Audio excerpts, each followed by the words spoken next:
Wagwan everybody, Fikod the man here. Welcome to my review of Destiny 2. Now before we get started, I must prepare that this video is going to be a little bit longer and a little bit more improvised than you guys are probably used to from me, and it's also going to contain some massive spoilers for the actual game. So now that's been said, let's jump in. I cannot wait to do this. Destiny 2 feels like a complete game. It makes its predecessor look almost like a tech demo. Now I know that might sound extreme, but let me explain. We'll start off with the campaign. The game opens with the story mission that we all played in the beta, which is by far better than any mission we ever saw in the first game, and after this I expected the tempo and the quality to reduce, but I was surprised that it didn't. The campaign stays engaging pretty much the whole way through. Once you've regained your powers on Earth, you'll be jumping from planet to planet bringing the Vanguard back together. For me though, I felt this section of the campaign was done a little bit too quickly. There was opportunities missed for character development. I wish we could have spent more time with the Vanguard on their individual planets. That would have been really interesting. But for the short time you're on these planets, good character development is made, and some of the best missions in the game take place. Once the Vanguard are reunited, the plan to retake the city is put into action. These final few missions are even better than the ones at the start of the game, which are really hard to beat. You as a Guardian single-handedly destroy the almighty ship before it can destroy our sun, and then you join the fight down in the last city and essentially save the day as it's left down to you to take on Gaul. Unfortunately though, this boss battle was incredibly disappointing. It was relatively easy to do for me solo, and kinda boring as well. It was cool, don't get me wrong, how Gaul was using all the different supers, but it was basically just a bullet sponge. Once you defeat him, it looks like he's about to pursue his ultimate form. This got me really excited, as I'm sure it got a lot of you guys excited as well for maybe a second phase of the fight, or maybe setting up the raid, but no, the Traveler awakens and Gaul dies. It's all pretty disappointing. But if we can ignore that disappointing ending, Destiny 2 presents a high-octane, interesting and funny campaign which went well above my expectations and was far better than the first game, a definite improvement. While you're playing the campaign, you'll also be able to explore the open world and do some side missions. To be honest, I like every single one of the new destinations. They all look and feel really unique, and the NPCs they harbour are some of the more colourful characters in the game. Adventures are the new side missions. They're based on every single planet, and they're some of the best missions in the game. Some have really quirky storylines, and they do a lot for giving context to the worlds we play on. Public events were also revamped, and they're now really worth your time. They'll often reward you with exotic engrams, and they only take a few minutes. Having them on your map means they're not hard to find, and you'll normally be doing them with other players, which is much more fun than doing them solo. Lost Sectors though, I was really disappointed with. The spaces look great, they've been made really well by Bungie, but they're just wasted. Most players will go in maybe once or twice, and even then the bosses are extremely weak, so they're easy to melt and the loot is substandard, so I can't see much point in revisiting them. I think they could have been done much better, but overall I was really impressed with the new open world, and I hope this level of quality can continue into the future. Once the bulk of this content is completed, each location will have its own quest line, but they didn't really elaborate on the main story. They told their own interesting stories, which is pretty cool, but there's only about 10 in total, so there's not really much to say there. Most players would then naturally move on into playing Crucible and the Strikes. Strikes are again a step up from Destiny 1, bosses are no longer just flat out bullet sponges, they do now feature some mechanics which are easy to figure out, but they do make them a little more interesting. Unfortunately though, the best strike is probably the one we got to play in the beta, but they're all up to a high standard. I would have preferred maybe a few shorter strikes, because I do think they're not really rewarding enough to warrant such a long time playing.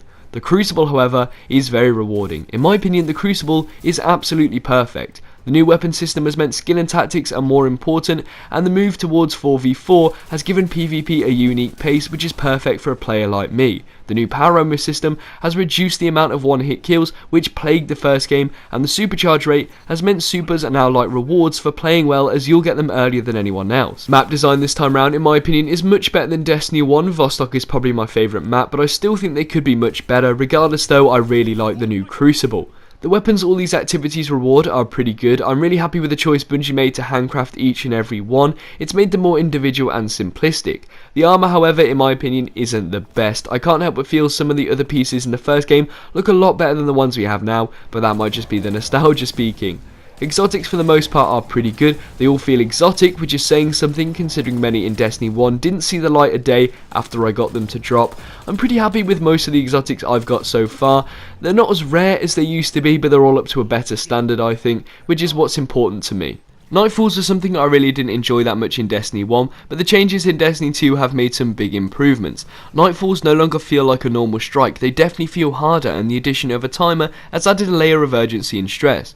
Nightfalls are challenging to learn but easy to master, which might sound weird, but if you've completed one, I'm sure you'll know what I mean.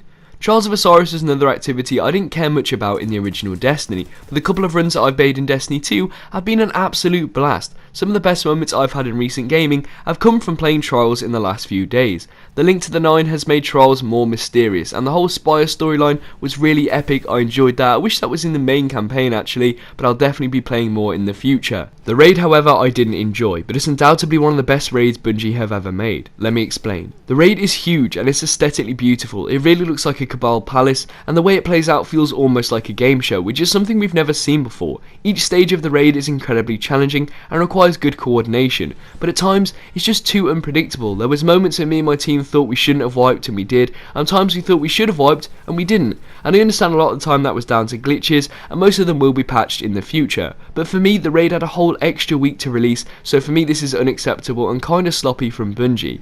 But put the glitches aside, I felt the encounters were tedious in nature. Everything requires meticulous behaviour and not an awful lot of fighting. The raid didn't even feel rewarding either. Previously in Destiny, killing a boss would result in a stack of loot. This time round, you got keys that in theory I do like the idea of getting keys, having to explore the ship, do challenges to access the loot, but during the run it just felt really unrewarding. But I don't want to dump on the raid too much, because for the first time ever I went in blind, and it's one of the best experiences I've had in Destiny, and the weapon and armour drops look great, so I definitely recommend you do give it a go, and I'm sure I'll enjoy it more in the future when I know the encounters a little bit better. So overall, what do I think of Destiny 2? Well, I know I've complained a lot, but I'm really happy. It's passed my expectations in so many ways. The campaign I thought was fantastic, the characters felt real at times, the soundtrack was brilliant, and the endgame was more than I could have ever imagined. Now, I've obviously got some gripes with the game, but I'm not too worried about them because most of them are small things that Bungie will most likely address in the future, so they don't bother me that much now. But I can't help but feel this is what Destiny should have always been. Bungie are finally fulfilling their potential with this game. They've addressed almost every issue the community had with the game and blew it out the water. I think they've nailed it as a Destiny fan, but I can understand why new players may not have enjoyed it as much as veteran players. But for me, in my experience, I am in love with this game. I get home every day from college, I wake up in the morning on the weekends wanting to play this game, and that's something I haven't felt for a very, very long time. But yeah guys, that about does it for my review of Destiny 2. I know it's been a while in the making, but I wanted to make sure I did everything in the game. You know, all of the missions, all of the adventures, all the lost sectors, the raid, trials, all of it. So I hope you can appreciate that. But my part is now done. I now really want to know, what do you guys think? Tell me some of your thoughts on Destiny 2 in the comment section down below. I'd really appreciate that. But in the meantime guys, I want to thank you very much for watching, and if you made it this far in the video, then big up you, and if you enjoyed, then a like could be really appreciated, and of course if you do want more Destiny 2 content like this from me, be sure to subscribe, and if you want to help my channel grow, then sharing this video would go a really long way. That would mean a lot. But for now guys, I have been Fikod the Man, thanks again for watching, and hopefully I'll see you in the next one. Bye bye. Oh.